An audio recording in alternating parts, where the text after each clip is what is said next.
तर भारत आणि पाकिस्तानातील तणावाच्या पार्श्वभूमीवर महाराष्ट्राचे मुख्यमंत्री देवेंद्र फडणवीस यांनी आज पोलीस आणि प्रशासकीय यंत्रणेकडून राज्यातील एकूणच सुरक्षा आणि सज्जतेचा आढावा घेतलाय। यावेळी उपमुख्यमंत्री एकनाथ शिंदेही उपस्थित होते।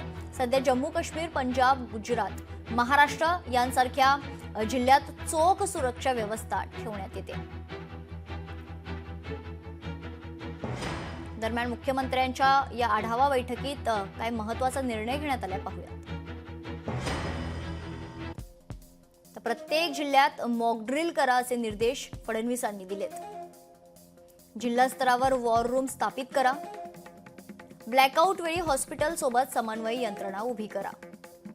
तर ब्लॅकआउट म्हणजे काय याबाबत जनजागरण करा असे निर्देश मुख्यमंत्र्यांनी दिले। प्रत्येक जिल्हाधिकारी यांना आपत्कालीन फंड देणार। तर एमएमआर क्षेत्रातील सर्व महापालिकांची बैठक घ्या। पोलीस विभागाने नेहमीपेक्षा जास्त जागरूकता ठेवावी। कोम्बिंग ऑपरेशन करा आणि गस्त अधिक चोख करा। सरकार सुरक्षा यंत्रणेत अधिक समन्वयासाठी बैठक घ्या। सागरी सुरक्षा वाढवण्यासाठी फिशिंग ट्रॉलर्स घ्या।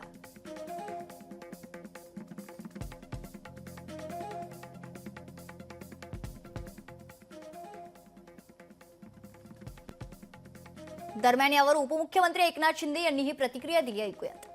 सगळ्या ज्या काही मोठ्या महत्त्वाच्या इन्स्टॉलेशन आहेत त्या सुरक्षित करणे, त्याचबरोबर आपलं लाईट, पाणी या बाबतीत देखील सायबर सुरक्षा अतिशय कडक करणे,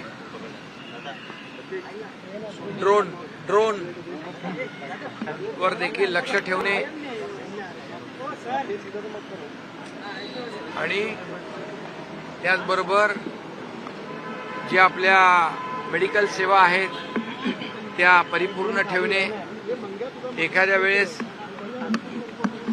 इमर्जन्सी आली तर त्या दृष्टीने जे काही उपाय करायचे या सर्व उपाययोजनांवर चर्चा झाली।